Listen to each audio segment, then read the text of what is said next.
Good morning. I'm on my own today. Matilda has gone up to Pretoria for her spiritual direction training. And the subject I want to focus on is my love for the Bible, or a certain aspect of the Bible. The Bible is such a rich document. And I'm a little bit hesitant to call it a document because it's actually a library of books with diverse voices playing into it, almost singing in a choir, in different genres: poetry, stories, fables, laws, parables, letters. So, written by people with different backgrounds over a very long period of time. It is generally taken that the Bible has been written over a period of about 1,500 years. Now that is a long time. And the material it is describing dates back to about 2000 before Christ. Material that's about 4,000 years old if we go back to the patriarchs and what is described about their lives. So my love for this very, very old document with the diverse voices, and how the development and the growth of this collection of books, how it plays into my spirituality, how that development in itself has a message about the way God works in people's lives, how He is present, the elements being used by God. And I'm also hesitant to talk about the Bible. Initially, I was hesitant to call it a document, but in a broader scope, I'm hesitant to talk about the Bible because often when you mention the subject of the Bible, people tend to become uncomfortable. Because over time, so many issues developed around the Bible, especially in the misuse of the Bible. The Bible developed in certain Christian circles, into a club that you can use to hit people over the head with, to make them feel guilty, to make them feel bad,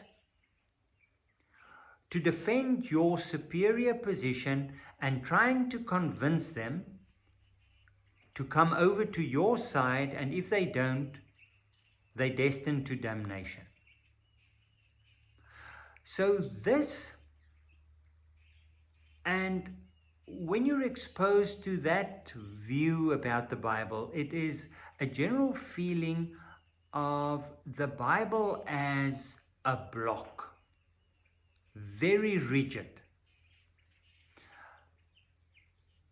not organic in any sense, but this block of truth, leaning much more to the legal side than to the humane side. And often people will tell you, but if we are too soft on issues, things will slide. The main purpose of the Bible is to make us attentive, to focus on the things that has to be changed.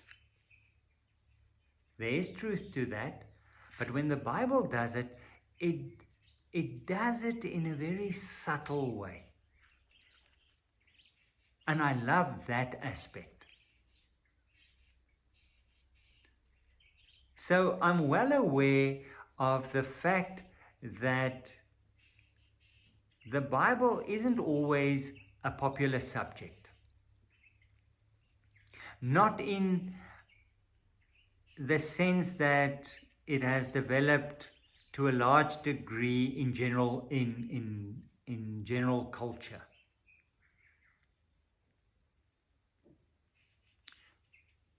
A good cause isn't helped by bad manners.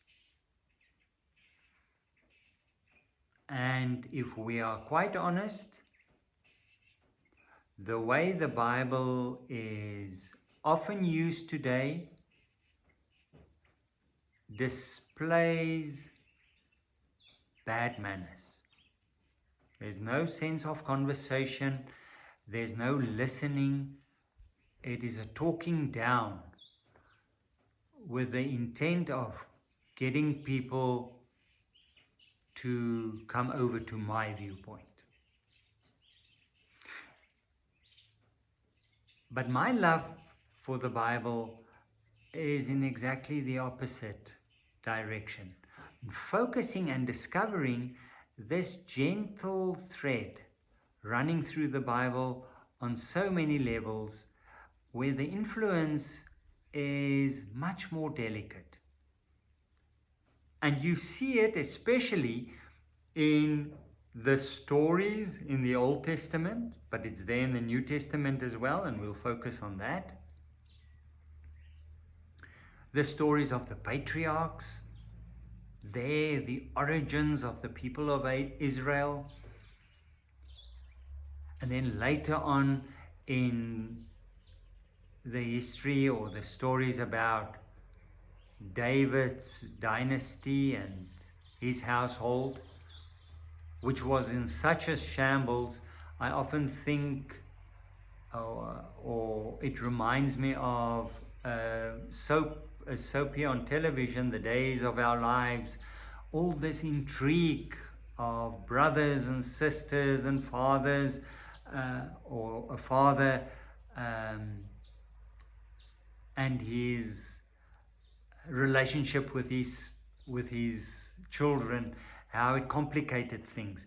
But today I want to focus on an episode in one of the patriarchs' lives, and in the life of Isaac and his wife Rebecca. And I want to read right at the end of Genesis 26, where we read, "When Esau was 40 years old, he married Judith, daughter of Beeri the Hittite, and Basemath, daughter of Elon the Hittite. They turned out to be thorns in the sides of Isaac and Rebekah."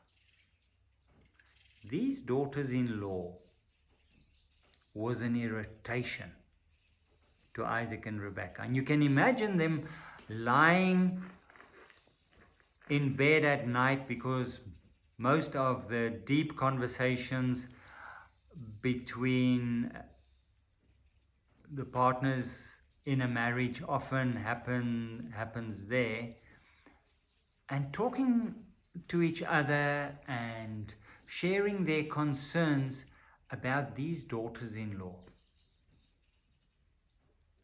This irritation in their lives.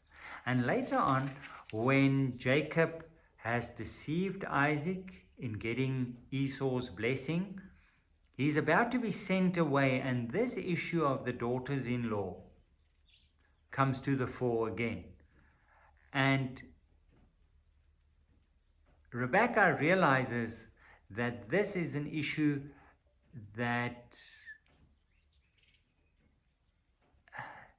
is sensitive to Isaac as well.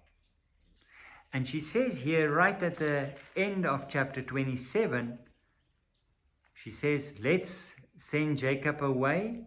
And she says to Isaac, "I'm sick to death of these Hittite women. If Jacob also marries a native Hittite woman, why live? I'd rather die than get another daughter-in-law like these two." So all this plays out almost as energy, as material for the story to move on. Delicate personal issues that plays into the feelings of a father and a mother, and has implications that later play out in the formation of a people. Jacob with his 12 sons and his daughter. So delicately and organically playing in, and things that we can relate to, which isn't stiff, legalistic, but it is made of material of ordinary living. But it is not only limited to the Old Testament. In the New Testament, we find it as well, and in a very interesting place.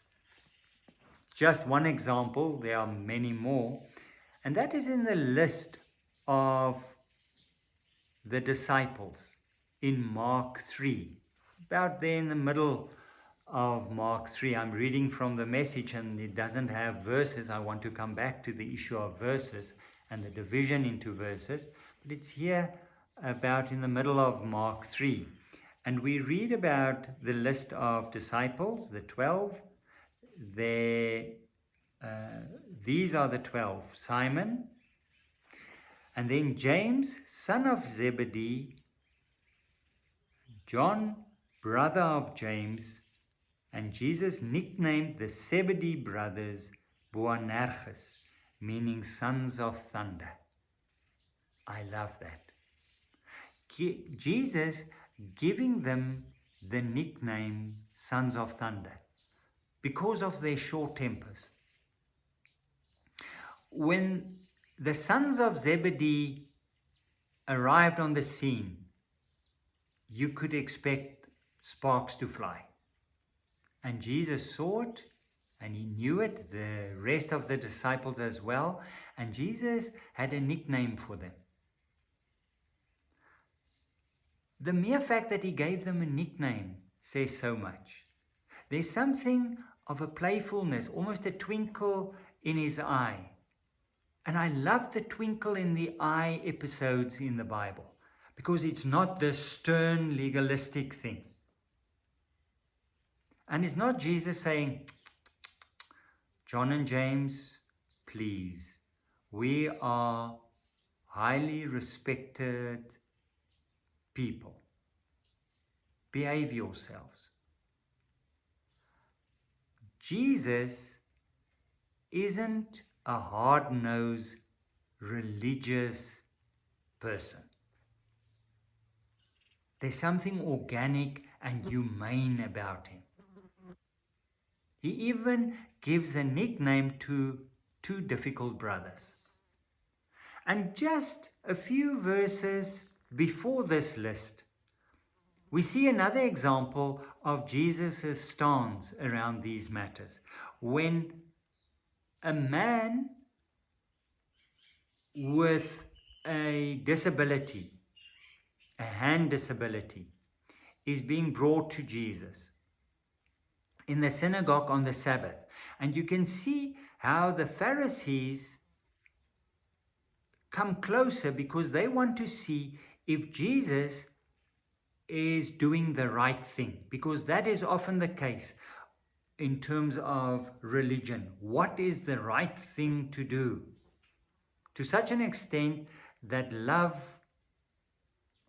falls out or is left out in the process. So the Pharisees come closer, and then we read there, also here in Mark 3, Jesus looked them in the eye, one after another, angry now, furious at their hard-nosed religion. It is interesting that the people that Jesus had the most arguments with were the so-called overly religious people. People who told other people what is the right thing to do. People who easily got offended if the rules weren't followed. Those people Jesus had the harshest words for.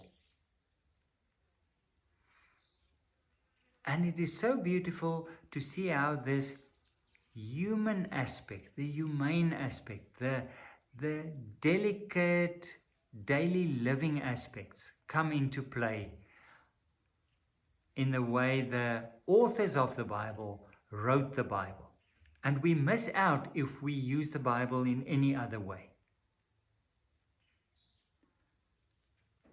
About the issue, and it plays into this whole development of the Bible, the division into chapters and verses. Because that also contradicts this view that the Bible has fallen out of heaven as a complete document that has to be delivered to people. Chapters, or the Bible has been divided into chapters only at about 1220, 1,200 years after the birth of Jesus. And the division into verses, the first Bible to be published with verses was in 1560, the Geneva publication, translation of the Bible. 1,500 years after the birth of Christ. So this development, previously it was only plain documents without the original Greek and Hebrew. No punctuation, no chapters, no verse numbers. So there has been this development as well. And we have to be open about this organic process, not only in this lovely book that we have, but also in the way God works in our lives, which is so contrary to what many people make of Christianity and how they interpret God's workings with man. I want to pick up on the love that is woven into the development and in the material itself. So it was just lovely to share this with you this morning. I hope you have a wonderful week. Hopefully Matilda will be back and we'll have the conversation together next week. I love it when she's here and we can have the conversations. But in the meantime, have a lovely weekend, and we'll talk again next week. Keep well.